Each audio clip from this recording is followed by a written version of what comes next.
दोस्तों, इंसान अपने जीवन में बहुत कुछ चाहता है, लेकिन उसे मिल वही पाता है जो उसके जीवन में लिखा होता है। बहुत कुछ चाहने के बावजूद भी जब वो सब नहीं मिल पाता, तो एक तरह का फ्रस्ट्रेशन इंसान के अंदर घर बना लेता है। मैं चूंकि फिल्म इंडस्ट्री की बात कर रहा हूँ, तो एक बहुत खूबसूरत हीरोइन के जीवन के बारे में बता रहा हूँ आपको मैं। उनका जीवन कैसा था। ये एक बहुत खूबसूरत अभिनेत्री की बहुत ही दुखद अंत की कहानी है। ये वो हैं जिनके चक्कर में शम्मू कपूर जो है फिरोज खान से हाथापाई कर बैठे थे, लेकिन फिर शम्मी कपूर ने इनके बारे में कुछ ऐसा कह दिया कि इनके कैरियर को तगड़ा नुकसान हो गया। कल्पना मोहन नाम है इनका। इनका असली नाम जो था वो अर्चना था। फिल्मों में आने के बाद इन्होंने अपना नाम अर्चना से कल्पना मोहन कर लिया था। कल्पना मोहन जिनका जन्म 18 जुलाई 1946 को श्रीनगर में हुआ था, और अर्चना मोहन के रूप में ये पंजाबी और डोगरा वंश की थी। इनके पिता अवनी मोहन एक स्वतंत्रता सेनानी और अखिल भारतीय कांग्रेस कमेटी के सक्रिय सदस्य थे। ये पंडित जवाहरलाल नेहरू के बहुत ही खास थे और अन्य प्रमुख कांग्रेसियों नेताओं के करीब थे। कल्पना जो है उन्होंने पंडित शंभू महाराज के मार्गदर्शन में कुशल नृत्यांगना रही कथक की, और उन्हीं से इन्होंने सीखा। और जब भी कोई गणमान्य व्यक्ति राष्ट्रपति भवन में आता था, तो पंडित नेहरू कल्पना को वहाँ पर प्रस्तुति देने के लिए आमंत्रित करते थे। मैं अपने परिवार के साथ पुणे में रहती थी। मैं कुछ समय तक अम्बाला कैंट में भी रही। कुछ वर्षों तक उन्होंने अम्बाला कैंट के एक स्कूल में पढ़ाई करी। उनके पिता ने 1962-63 के दौरान अम्बाला कैंट में निकलसन रोड पर खादी एवं ग्रामोद्योग आयोग के राज्य कार्यालय में वो कार्यरत थे।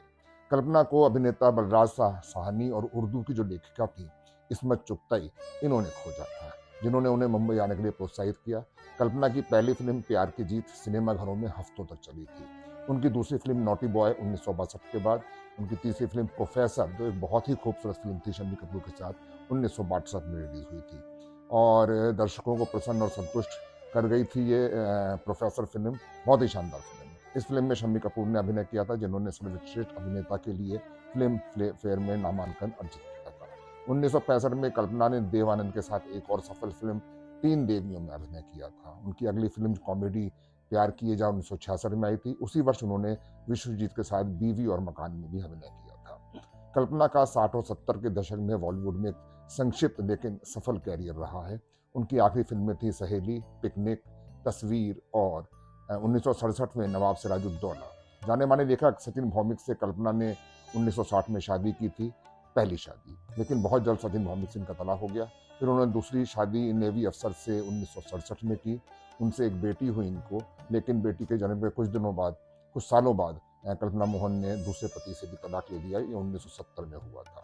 कल्पना मोहन ने एक इंटरव्यू में कहा कि उनके ससुर उन पर दबाव डाल रहे थे कि वो अपना बंगला उनके बेटे यानी अपने पति के नाम कर दें, जबकि वो बंगला जो है कल्पना मोहन ने अपनी कमाई से खरीदा था। इसी बात को लेकर विवाद हो गया, फिर तलाक हो गया। अपनी बेटी को अकेले पालने के बावजूद उन्होंने यह सुनिश्चित किया कि उनकी बेटी को सर्वोत्तम शिक्षा मिले।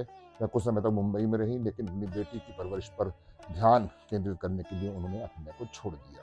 1990 के दशक की शुरुआत में वे पूना के पूर्वी क्षेत्र में कल्याणी नगर चली गई और अपने स्वास्थ्य के लिए स्वच्छ जलवायु में रहने की चिकित्सीय सलाह का पालन करने लगी। अपना शेष जीवन उन्होंने वहीं बिताया। कल्पना मोहन का बुढ़ापा बहुत खराब हुआ। दूसरे पति से तलाक के बाद कल्पना मोहन अपनी बेटी को लेकर जब पूना शिफ्ट हो गई, वहाँ उन्होंने काफ़ी ज़मीनें खरीदी थी। बेटी जब बड़ी हो गई तो कल्पना ने उसकी शादी कर दी, और फिर बेटी जो है अपने पति के साथ अमेरिका चली गई। कल्पना मोहन अकेली हो गई। इसी बीच को भूमाफियाओं ने कल्पना मोहन की ज़मीन पर कब्जा कर लिया। उस कारण बुढ़ापे में कल्पना को थाने कचहरी का खूब चक्कर लगाने पड़े। 2011 में कल्पना ने पुणे के खड़क पुलिस स्टेशन में शिकायत दर्ज कराई कि 3 लोगों ने उनके जाली हस्ताक्षर करके एक फर्जी समझौता तैयार किया है। उन्होंने आरोप लगाया कि इन लोगों ने इस फर्जी दस्तावेज का इस्तेमाल कर 2007 में विसानगर गांव में उनकी 138 एकड़ जमीन सहारा सिटी बिल्डर्स को बेच दी। उस कानूनी मामले से उपजे तनाव ने उनके स्वास्थ्य पर बुरा असर डाला और उनकी हालत और कमजोर हो गई। बुढ़ापे में ये भागदौड़ करना कल्पना को भारी पड़ गया। वो बीमार रहने लगी। 5 सालों तक कल्पना मोहन बीमारी से लड़ती रहीं और भूम माफियाओं से भी लड़ती रहीं। कुछ लोगों ने कल्पना मोहन की बेटी पर भी इल्जाम लगाया कि बेटी उन्हें अकेला छोड़ गई थी, लेकिन ये गलत है। बेटी अपनी माँ के कहने से गई थी और समय समय पर इनकी बेटी मिलने आती भी थी। साल 2012 में 4 जनवरी को कल्पना मोहन का देहांत हो गया।